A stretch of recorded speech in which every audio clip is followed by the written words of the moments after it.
निकाल के बम फटाक फोड़ दीजिए। अब देखिए कल अखबार में छप जाएगा, 2 आतंकी ने आपस में लगा किया और बम फटने से आवाज हुई और 4 किलोमीटर तक गूंज सुनाई दी, पूरा बाजार समिति हिल गया। समझे?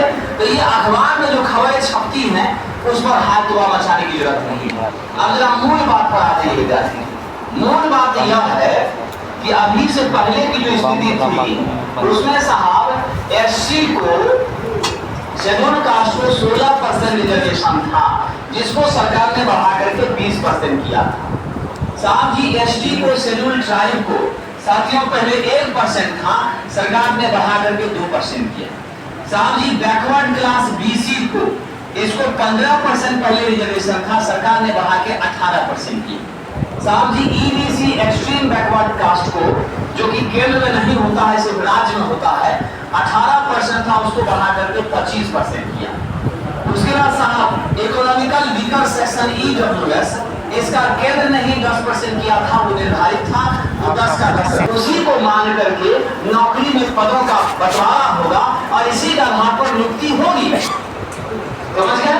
इसी के आधार पर नियुक्ति होगी।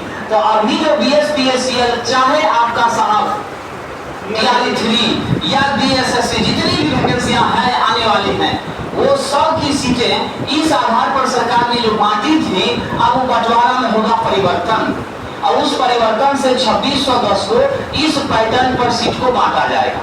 ठीक है? अब जब इस पैटर्न को फॉलो करके बांटा जाएगा तो नया बच्चा को फॉर्म भरवाने की कोई जरूरत नहीं है। समझ गए? हम जब सीट बढ़ा देते और तब हम इस पैटर्न से इस पैटर्न पर आते तब एक बात होता कि जो कम वैकेंसी के कारण हो सकता है दुबे जी फल्ला जी नहीं इंटरेस्ट लिए थे, तो वो बेचारे के साथ छास यही है जिन्होंने भर दिया। अब इस आधार पर री स्क्रूटिनाइज करेगा पदों की संख्या को। तो सबसे ज्यादा जो पद में कमी होगी वो कहाँ कमी होगी? ईबीसी के बच्चों के पोस्ट कुछ क्या होंगे? घटेंगे।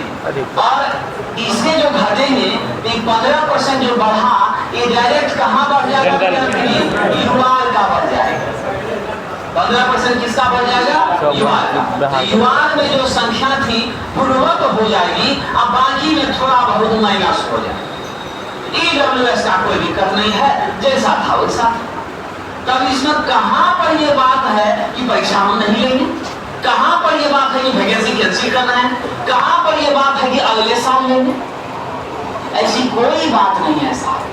अफवाहों पर कतई ना जाए। समझ गए? आप अपनी तैयारी करते रहिए। परीक्षा की पूरी संभावना सितंबर 15 के बाद है। समझ गए? और परीक्षा हो जाएगी। समझ गए? टेंशन बिल्कुल मत लीजिए। सपोज कर लीजिए परीक्षा नहीं होता है सितंबर में, 15 दिन बाद अक्टूबर में होता है, तो क्या आपकी तैयारी 100% हो गई है? क्या आप लिख करके स्टाम्प पेपर पर दे सकते हैं 1000 रुपया के स्टाम्प पेपर पर कि मेरा गारंटी रिजल्ट है? नहीं दे सकते। तो फिर आप कम हैं, कमजोर हैं आप, तो क्यों नहीं आप तैयारी पर समय दीजिएगा? क्यों आप इधर उधर की चीजों पर ध्यान दे रहे हैं? आप ध्यान देकर के समय क्या उठा लीजिएगा, क्या बिगाड़ लीजिएगा? आप इसको फिर से पलट कीजिएगा, कुछ नहीं कर पाइए।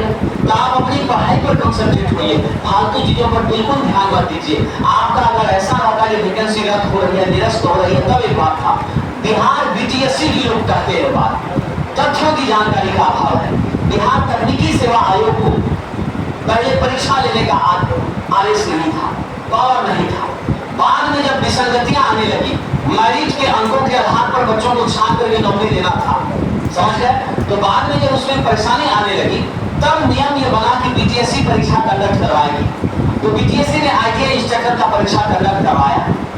तो जो विवादित वैकेंसी बीटीएससी का है 2019 से जो केस चल रहा है, वह आपका सिविल मैकेनिकल इलेक्ट्रिकल के जेई के पदों की वैकेंसियां और अन्य पदों की वैकेंसियां थी, जो कि लगभग 10,000 से प्लस थी।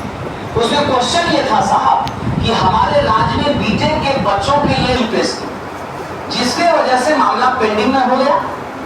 इन लोगों ने हिमाचल का, इन लोगों ने साहब अरुणाचल प्रदेश का, हरियाणा का, इन सभी जगहों का ग्राउंड लिया कि वहां पर भी यह था कि डिप्लोमा ही भरेंगे, वहां पर भी बीटेक के बच्चों को योग किया गया। तो उसी पर सवाल यह था साहब, हम भी उसका थोड़ा बहुत समर्थन किए थे कि उस सवाल ये था कि अगर बीटेक के बच्चों के लिए राज्य में नौकरी का अवसर नहीं है तो बीटेक का कॉलेज बंद करवा दीजिए।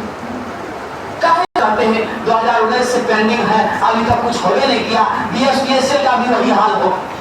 अरे तुमको ज्ञान नहीं है साहब, नॉलेज नहीं है, इसलिए तुम ऐसा करते हो। यूट्यूब पर आकर वीडियो बनाने वाले, चीखने चिल्लाने वाले और काफी सारा भूज बटोरने वाले लोग, आपको क्या लगता है उनके पास बहुत ज्ञान है? ये सब गलत चीज है। तथ्यों की जानकारी के अभाव में उछल उछल करके लोग यूट्यूब पर वीडियो बना देते हैं। हम जानबूझ करके ये सब चीजों का वीडियो नहीं बनाते हैं, क्योंकि ये जाति से संबंधित बात है। अब जाति पर हम बोल देंगे गलती से कि युवा को फायदा होगा, तो लड़का तुरंत 1000 कमेंट कर देखता है मास्टर को दलाली कर रहा है युवा का। कर देंगे बीसी को घाटा होगा, देखता है मास्टर को बीसी का फेवर कर रहा, मतलब जाति के रंग में हमको भी रंग देगा। इसी सब कारण से विद्यार्थी इन सभी बातों का हम वीडियो यूट्यूब पर बनाने से बचते, समझेंगे। और जाति वाला मामला बहुत क्रिटिकल, बहुत खराब मामला होता है। हम जाति पाति में भेद मानते नहीं। आरक्षण के बारे में पॉजिटिव बोलिए तो दूसरा बात बोलेगा, आरक्षण के खिलाफ बोलिए दूसरा बात बोलेगा। ये मुद्दा इतना सेंसिटिव है जिसको प्रणाम कर लेना ही अच्छा होगा। समझे, इसी चलते आप लोगों को हमने सही जानकारी दे दी है, आप लोग बिल्कुल चिंता मत करिए। और एक बात इम्पोर्टेंट है कि एलपी का सीबीटी 1 और बीएसपीएसएल ये परीक्षा आगे पीछे ही टकराएगा। 10 दिन 5 दिन 15 दिन तो और फिर नहीं रहेगा। अभी तक के स्टेटस से आज के स्टेटस प्रैक्टिस सेट है। बीएसपीएसएल में जितना बेहतरीन ढंग से तैयारी कर रहे हैं वहां आपको जरा भी दिक्कत नहीं हो, ठीक है। तो आप ट्रेड के लिए 4 घंटे का समय निर्धारित कर लीजिए और 4 घंटे का समय नॉन-टेक के पोर्शन के लिए निर्धारित कर लीजिए। 8 घंटा का सेल्फ स्टडी का प्लान करिए और बाकी कोचिंग और टेस्ट सीरीज का टाइम मैनेज कर लीजिए। इतना करके चलिए, इसी को बैलेंस स्टडी कहा जाता है और इसी से आपका सफलता दोनों जगह मिल जाएगी। और जब एग्जाम का टाइम नजदीक आएगा तो देख लीजिएगा मेरा एलपी हो गया तो जी जान इस पर झोंक दीजिएगा, देख लीजिएगा वो पहले आ रहा है तो लास्ट पीरियड में यहाँ पर तो आप अभी बैलेंस बना के चलिए रहे हैं, उसमें थोड़ा ज्यादा जोर लगा दीजिएगा। इसी तरीके से आपको चलना है, क्योंकि कई सारी वैकेंसियां जब हमारे सामने होती हैं तो हमको अपने विवेक का इस्तेमाल करके चलना है।